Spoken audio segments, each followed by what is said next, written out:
Welcome to the Easy English Podcast.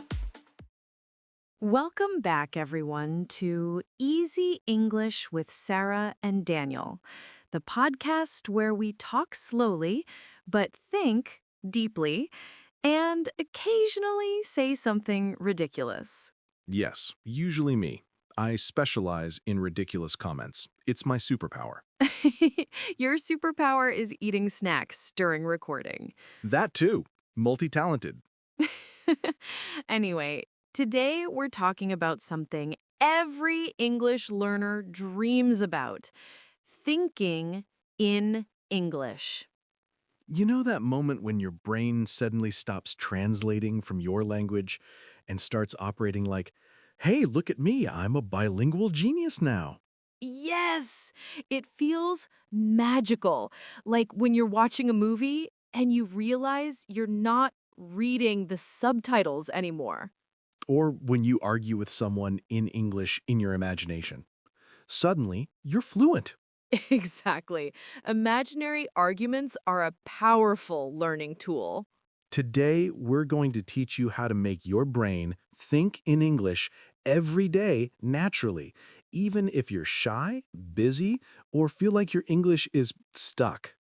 We're also sharing our personal stories, mistakes, embarrassing moments, Which I have many. and practical steps, real steps, not fake advice like just live in London for 10 years. No, you can start thinking in English right now, even in your room. Even in the bathroom. No comment. Thinking in English doesn't just improve speaking. It changes your whole learning experience. You learn faster. You understand more. You become confident. You stop freezing in conversations. And your English feels less like a school subject and more like a part of your life. So let's begin. Slowly, warmly, and maybe with a little humor. Let's start with the big question. Why is it so hard to think in English? Because your brain is not wrong. It's just doing its job. Your brain loves comfort. It loves shortcuts. And the biggest shortcut is use your native language. Your brain is basically a lazy teenager. Exactly.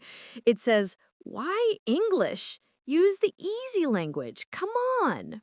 But the problem is you can't speak fluently if your brain is translating every word. Translation is slow, so slow. It's like trying to run a marathon while doing math. Yes, your brain's like, okay, I want to say I would like a coffee.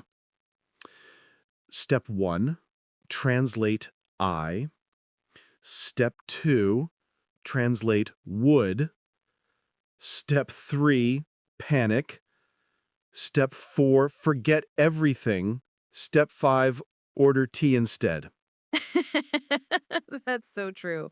Your brain has something called neural pathways. Think of them like roads. Your native language has highways, big, fast roads. And English is a tiny little path in the forest. Cute, but slow. Every time you use English, that small path becomes bigger, smoother, faster. Eventually, it becomes a highway. And that is when you start thinking in English without effort. But thinking in English is not only about the brain. It's also about fear. Yes, fear of making mistakes, fear of sounding weird, fear of not knowing the right word. I still feel like that in Spanish sometimes. Like, one time I meant to say estoy emocionado, I am excited, but I said estoy embarazado, which means I am pregnant. I remember that. A classic. People looked at me like, congratulations? So yes, mistakes happen. Mistakes are a normal part of building an English-thinking brain. Let's get into the practical part. Here are real, simple, everyday ways to start thinking in English. This is my favorite technique. You create a tiny English voice in your head. Not a full conversation, just a commentary. I'm walking now. I'm hungry. This is cold. I like this song. It doesn't need to be perfect. The brain just needs exposure. It's like feeding your brain little snacks of English. Healthy snacks, not like Daniel's snacks. My snacks are emotionally important to me. Don't try to think in complicated English. Start with children-level English. Start with I go, I want, I need, I feel. Think simple, think faster, think English. Look around your room. Name everything in English. Not out loud, unless you're alone. Because if you're on a bus whispering chair, window, person, people will move away. True, but this game is powerful. Choose one activity you always do in English. Listening to music, watching YouTube, journaling, planning your day, reading your messages again before replying, Your brain starts connecting that activity with English. and little by little, your brain accepts English as normal. Okay, time for embarrassing stories. Oh, yes. When I tried to learn French, I wanted to practice thinking in French. So I went to a grocery store in Paris and practiced a sentence in my head for 20 minutes. Bonjour, je voudrais du fromage. Hello, I would like some cheese. I felt ready, confident, fluent. Then the lady asked me a question I didn't understand. I panicked and said, I am cheese. Truly poetic. That day, I learned, when you only memorize, you freeze. But when you think in the language, you survive. For me, the moment I realized my brain switched to English was I had a dream in English. But the funny part is that the grammar in the dream was terrible. Dream Sarah needs to improve. But that showed me something important. Your brain doesn't need perfect grammar to think in English. It just needs practice and permission to be imperfect. Let's be honest. Thinking in English comes with embarrassing moments. Yes, and we love them. In some countries, I'm hot means I feel warm. But in English, it means something very different. It means you are attractive. Very attractive. So some learners think in English but don't understand the cultural meaning. One student told a waiter, "I'm hot." The waiter said, thanks? When learners start thinking in English, sentences come out like, I yesterday to the mall went my friend with. Yes, the German-style remix. But it's cute. It means the brain is changing roads. New neural pathways are forming. Sometimes learners suddenly think in English, but they think too fast. They jump to English and forget words in both languages. Brain reboot. System update. Please wait. Okay, welcome back, everyone. We've talked about why thinking in English is hard, why it's important, and how to begin. Now let's face the biggest enemy of fluency: translation, the silent killer of your English confidence. I like how dramatic you made that. Because it is dramatic, translation slows everything down. It's like trying to speak while doing math inside your head. Exactly. So how do you stop translating? Here's a simple rule. Yes, don't freeze. Don't panic. Don't spend 30 seconds trying to remember the perfect vocabulary. Native speakers do this all the time. All the time. For example, I sometimes forget the word microwave and say, the hot food machine. He really does. You need to emotionally accept that your English does not need to be perfect to be fluent.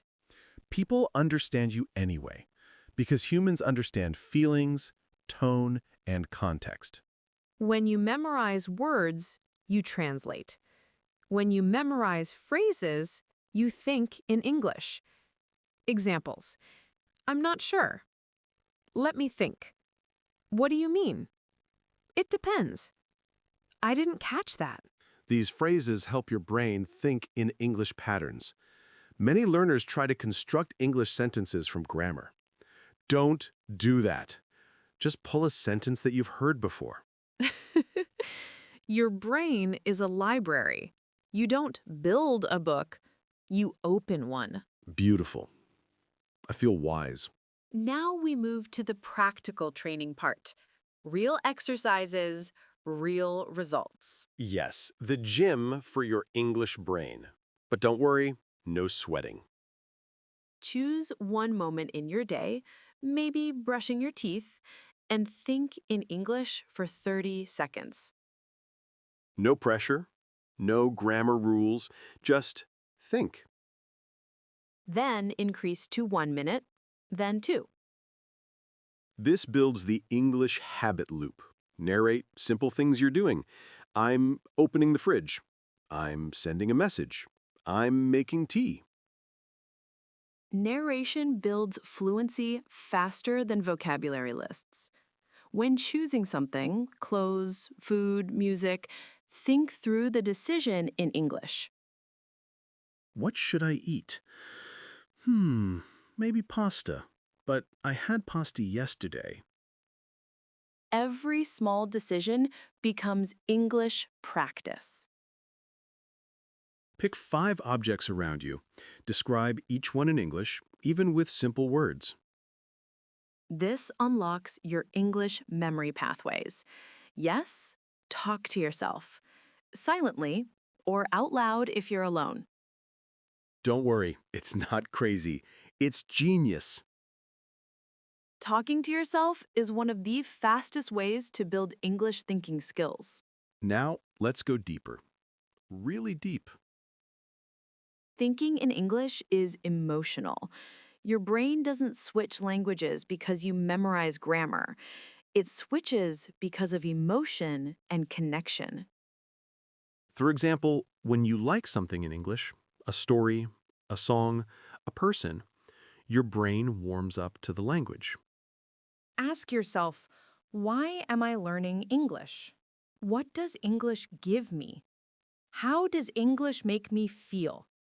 When English becomes personally meaningful, your brain uses it naturally.